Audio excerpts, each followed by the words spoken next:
can't believe I'm wearing a sweatshirt and sweatpants on September, what date is it? September 6th, but here we are. It is freezing outside where I am. To the point, anyways.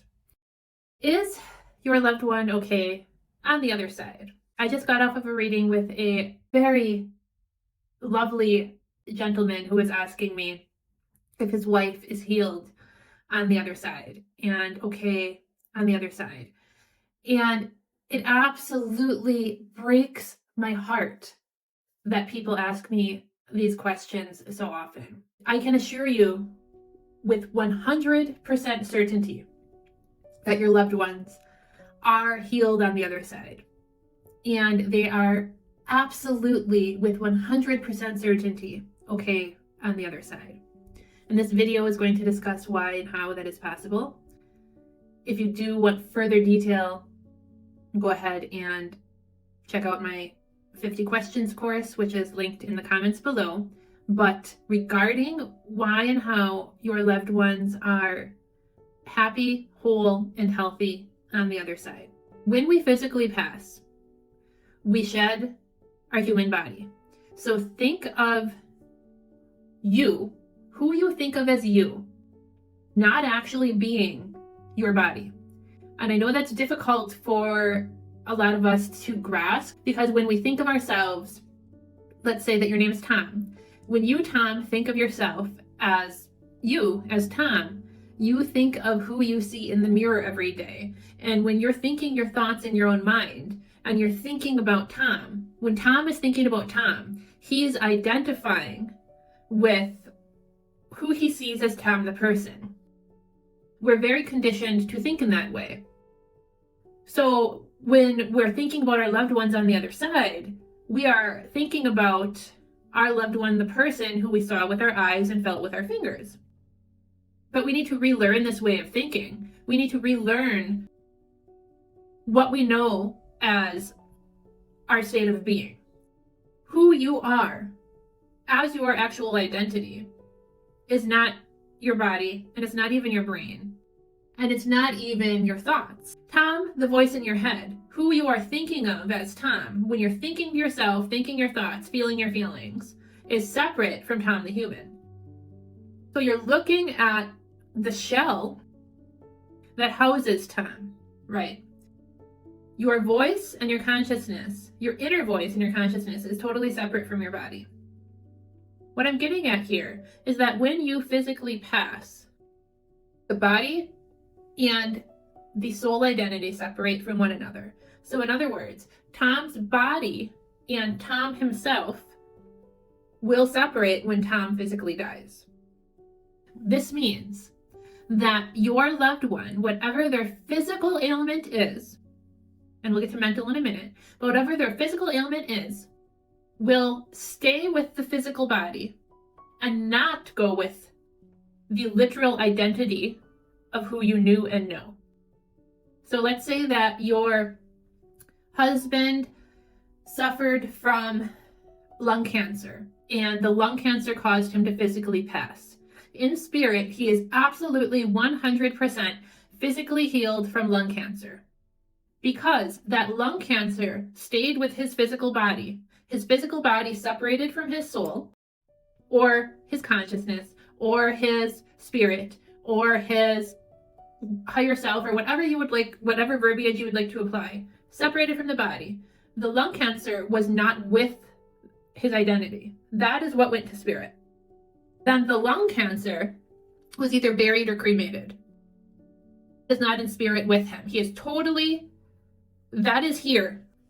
He is in spirit, totally free, totally separate from the physical ailment that once plagued him. You can apply this to any physical ailment in existence. So your loved one suffered from Parkinson's, diabetes, heart disease, multiple sclerosis, anything in existence. They are no longer suffering in spirit. They're absolutely free from all physical pain. I can absolutely 110% promise you. When it comes to mental suffering, the mental suffering is, again, the exact same thing, because the mental suffering is tied to the brain. The physical brain that is housed in the physical head.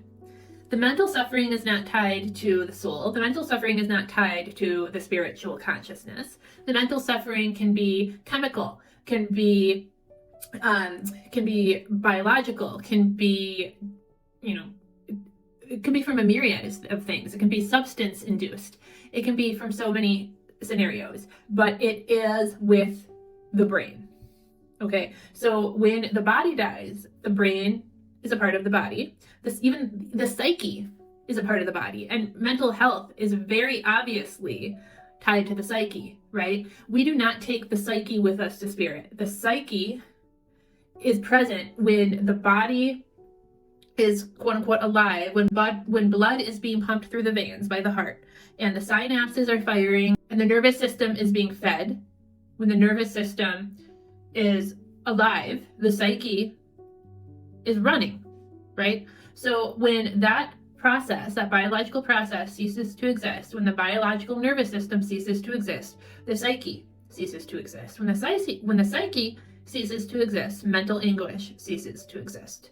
The mental anguish no longer existing, the psyche no longer existing, leaves when the brain leaves the spirit. Again, separated.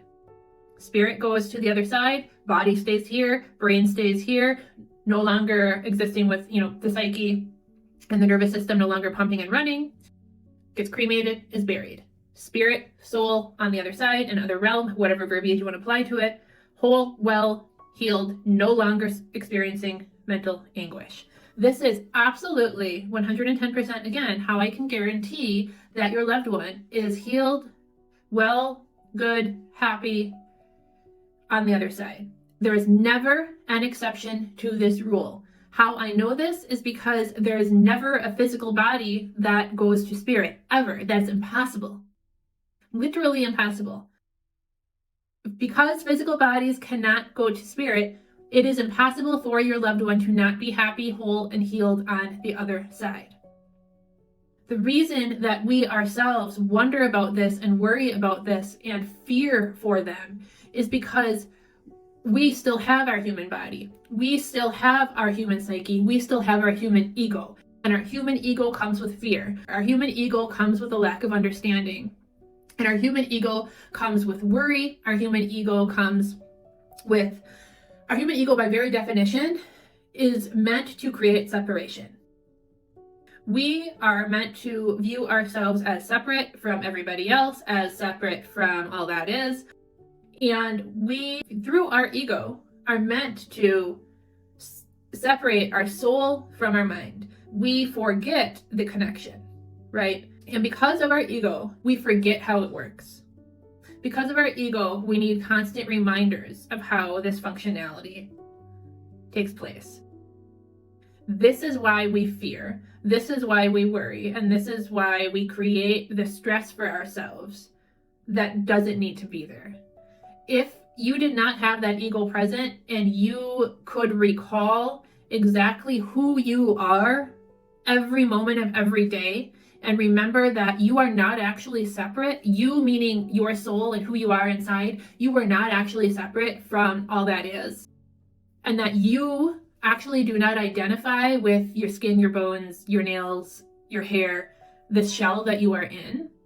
If you could remember that every moment of every day, meaning you were egoless, you would have no worry whatsoever about your loved ones. It wouldn't even come up for you, ever. You would know that they are experiencing joy, peace, and healing. They're fully healed on the other side. You would experience elation for them at being over there. But because you have an ego, you can't do that. However, what you can do is that when you find yourself tumbling down that hole of worrying about them or stressing about them, you can remind yourself of who you are and who they were and about that separation that occurs with physical death. You can remind yourself of that. And that's what this video is intended to have done, and hopefully will have helped you with.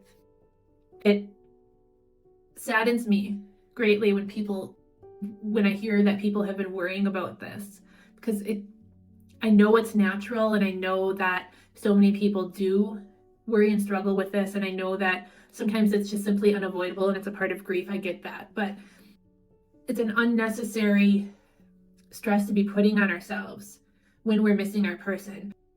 Missing our person and missing our animals is one thing, but then to worry about them is a whole other. We can eliminate the worrying about them and focus solely on the grieving of them. We don't need to be worrying about them, I absolutely promise. If you do have additional questions about this or comments, feel free to post them below. Like I said, I do have a video course, a self-paced video course that does answer some additional questions about what our loved ones are experiencing in the afterlife.